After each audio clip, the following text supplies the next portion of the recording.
दोस्तों नमस्कार। Colonel Ajay CO Ajay स्टोमनी गुरु first global stock finance digital channel से आपसे मुखातिब होता हूं। आज 21 नवंबर सन 2023। दोस्तों आपको याद होगा चावल के ऊपर हमने आपको लगातार अपडेट दी है। ग्रेन्स में गेहूं में आपको अग्रिम अनुमान दिया था कि अक्टूबर और नवंबर के प्रथम सप्ताह तक गेहूं में अच्छी शानदार तेजी बन रही है और वैसा ही हुआ।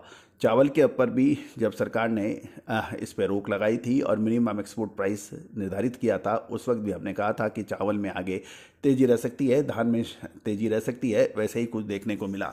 दोस्तों अब एक महत्वपूर्ण प्रश्न ये है, क्या धान अभी तक किसानों के पास में उपलब्ध है और कितनी है, उसके बारे में पूरी जानकारी जानिए पूरी रिपोर्ट विस्तार से। दोस्तों इससे पहले हम आगे बढ़ें, आपसे एक विनम्र अनुरोध, यदि आप हमारे चैनल पे नए हैं और पहली बार आए हैं और अभी तक सब्सक्राइब नहीं किया है तो उसको पसंद आने पर सब्सक्राइब अवश्य कीजिएगा। साथ साथ यदि आप फेसबुक देख रहे हैं तो पेज को फॉलो अवश्य कीजिएगा। दोस्तों खबर निकल के आ रही है कि मंडियों में धान की अराइवल अब थोड़ी घटने लगी है। खेतों से अब तक बासमती धान 90% तक निकलने के समाचार हैं और कुछ मामूली फसल उन किसानों के खेत में है जो अभी तक रुक पाए हैं किसी कारणवश। अब आने वाले समय में इसमें भी ये भी खेतों से निकलने वाली है। दोस्तों अब एक प्रश्न चिन्ह यह लग रहा है, क्या खेतों से सारा निकला धान मार्केट में आ चुका है या फिर किसानों ने अपने पास स्टॉक कर लिया है। गौरतलब है कि किसानों के पास ये तो निश्चित है कि उनके पास स्टोरेज यानी भंडारण की पर्याप्त सुविधा नहीं होने के कारण अधिकतर फसल बाज़ारों में जल्दी आ जाएगी और लगातार आ भी रही है। और ये रिपोर्ट उन लोगों के लिए भी है कि जिनके पास अभी धान का स्टॉक है, उन्होंने बेचा नहीं है। और ये तो एक निश्चित बात है कि लगभग 80% किसानों के पास लंबे समय तक पूरे धान को स्टॉक करने की सुविधा नहीं है। मुश्किल से 15 से 20% किसान होंगे जिसको पूरा उत्पादन वो स्टॉक कर सकते हैं।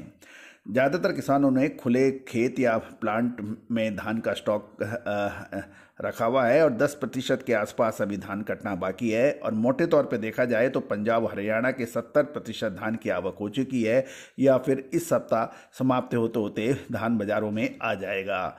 गौरतलब है कि किसानों के साथ साथ यदि हम देखें कि व्यापारियों ने भी धान का स्टॉक करना चालू किया हुआ है।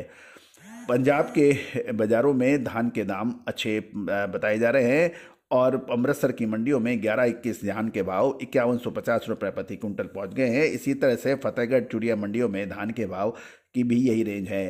पंजाब की बटाला मंडी में 5200 रुपये के आसपास की खबर मिल रही है। इसके साथ साथ हरियाणा मंडी में 11-21 के भाव 4900 के ऊपर बताए जा रहे हैं। फतेहाबाद मंडी में पिछले 3-4 दिनों से 4900 रुपये के ऊपर के भाव है और 17-18 धान की बात करें तो यहाँ भी रुझान अच्छा मिल रहा है। उम्मीद है कि 17-18 धान के भाव पंजाब की मंडियों में 5000 के स्तर को पार कर सकते हैं।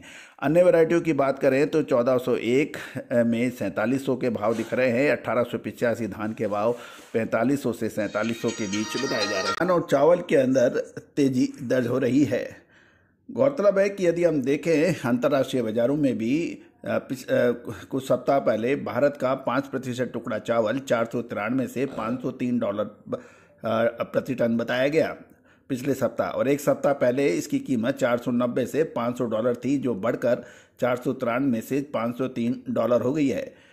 एक व्यापारियों से बात करने पे यह भी पता लग रहा है कि 20% निर्यात ड्यूटी का भुगतान किए जाने के बावजूद भी भारत का चावल अन्य देशों की तुलना में अट्रैक्टिव है और अनेक देश भारत से ही चावल खरीदने में प्रेफरेंस रख रहे हैं। और भारत ने पिछले महीने पारबॉइल्ड चावल में 20% ड्यूटी चावल के निर्यात पर लगाई गई थी और ये रोक मार्च 2024 तक बढ़ाने के भी समाचार थे। दूसरी ओर कारोबारियों का यह भी कहना है कि अच्छी औसत उत्पादकता तथा बकाया स्टॉक के बाद भी समीक्षागत सप्ताह के दौरान बांग्लादेश के घरेलू बाजारों में चावल की कीमतें बढ़ गई हैं। महंगाई से जूझ रहे आम उपभोक्ता चावल में आई नवीनतम तेजी से प्रभावित जरूर होंगे।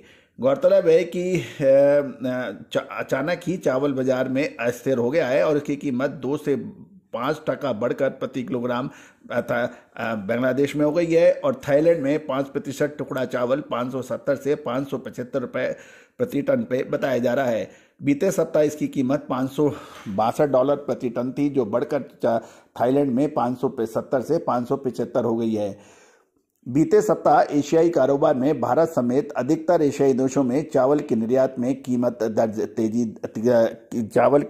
में दामों में तेजी दर्ज की गई है। कारोबारी और विश्लेषकों का ये कहना है, मांग में मामूली सुधार के कारण शीर्ष निर्यातक जो देश हैं जैसे भारत के पारबल चावल की निर्यात कीमतें तेज हो गई है। हालांकि नई फसल की सप्लाई की बढ़ने की वजह से यह तेजी सीमित रहने की संभावना है, ऐसा कुछ व्यापारियों का कहना है। तो दोस्तों, चावल के ऊपर हमने आपको लगातार अपडेट दिए थे और यही कहा था कि चावल के जो ऊपर जब सरकार ने मिनिमम एक्सपोर्ट प्राइस $1200 की थी, जो घटाकर अब $950 कर दी गई है और 20% निर्यात ड्यूटी लगाई थी, उस वक्त भी हमने कहा था कि चावल के अंदर तेजी जारी रहने की संभावना है। और जिन्होंने लगभग 1 महीने सवा महीने पहले चावल की बाइंग की थी, वो आज बहुत अच्छे मुनाफे पे हैं। तो दोस्तों, चावल के अंदर क्या धान और चावल के अंदर आगे मुनाफा वसूली हो सकती है या इस भावों में बेच देना चाहिए? विशेष रिपोर्ट के लिए संपर्क करें। दोस्तों, अनाज चाहे गेहूं हो, चावल हो, मक्का हो, बाजरा हो या फिर तिलहन दलहन, मसाले, कपास, गवार सीड, इन सभी की रिपोर्ट एक ही सब्सक्रिप्शन में उपलब्ध है, एक ही दाम में उपलब्ध है। आज ही आप संपर्क करें। All the very best, good luck, happy trading.